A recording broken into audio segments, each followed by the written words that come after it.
Bienvenue sur la Malle en Coin. Aujourd'hui, une restauration d'une malle populaire, on va dire ça comme ça, du début du XXe siècle. C'est une malle qui paye pas de mine. C'est le genre de pièce que vous trouvez pour une trentaine d'euros en brocante ou alors dans des troc.com ou dans des choses comme ça. Nous, c'est une malle qu'on nous a déposée en nous demandant d'en faire quelque chose. Donc c'est une prestation pour un client et c'est quelque chose qui paye pas de mine, il faut pas que ça soit trop cher. Donc c'est vraiment une restauration de base et c'est ce que j'ai voulu montrer aujourd'hui en 2 épisodes. Donc on commence par brosser la malle. Donc j'utilise pour ça une perceuse à la main. J'ai choisi une perceuse Makita parce qu'elle fait 1 kg, donc c'est beaucoup plus facile à tenir d'une main. Vous voyez que je la tiens à l'inverse pour que mon avant-bras bloque le manche de la perceuse. Et on va brosser la totalité de la malle. Donc tous les métaux sont brossés, les serrures. L'intérêt de pouvoir brosser la malle de cette façon-là, vous voyez que je m'aide d'une spatule tout simplement pour pas déborder et pas abîmer la toile, puisque en fait en l'occurrence ici, c'est pas une toile enduite très épaisse, c'est un genre de papier enduit, donc c'est très fin, c'est très fragile, et la moindre erreur de brosse vous fait un trou directement dans la toile.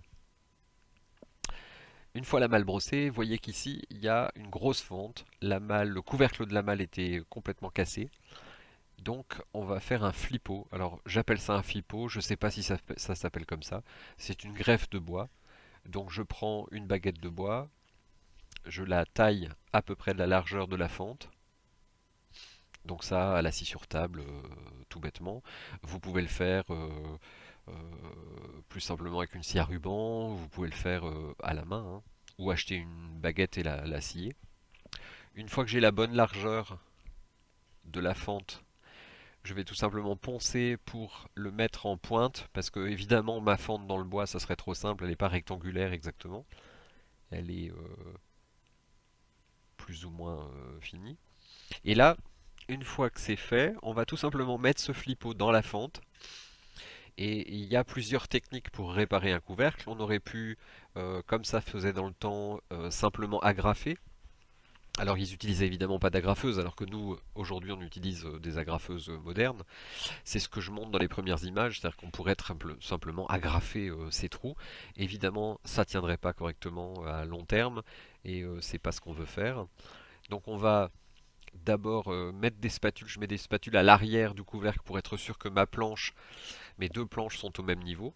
Ensuite, je mesure mes flippos pour vérifier que la longueur, la largeur, la profondeur est à peu près bonne. Et une fois que mon flippo est parfaitement à la bonne taille, je vais tout simplement prendre du sainteau-bois. Alors pourquoi je prends du sainteau-bois et pas de la pâte à bois? Parce que la pâte à bois a tendance à se rétracter au séchage alors que le sainteau-bois ne se rétracte pas d'une part. Et d'autre part, ce sainteau-bois fait aussi office de colle. Donc là en l'occurrence, mon bois est bien ajusté. J'enlève le flippo, je fais mon mélange de sainteau-bois. Donc en gros, c'est une louchée de matière plus 5% de durcisseur.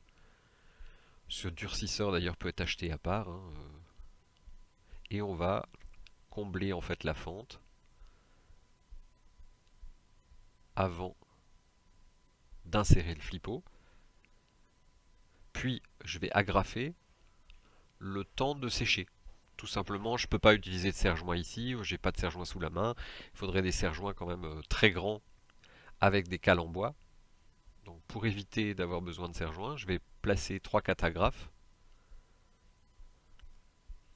qui vont maintenir l'ensemble le temps de sécher.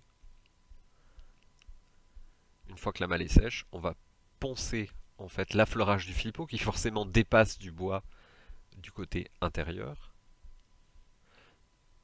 ce qui va nous permettre de recréer la planche qui était fendue.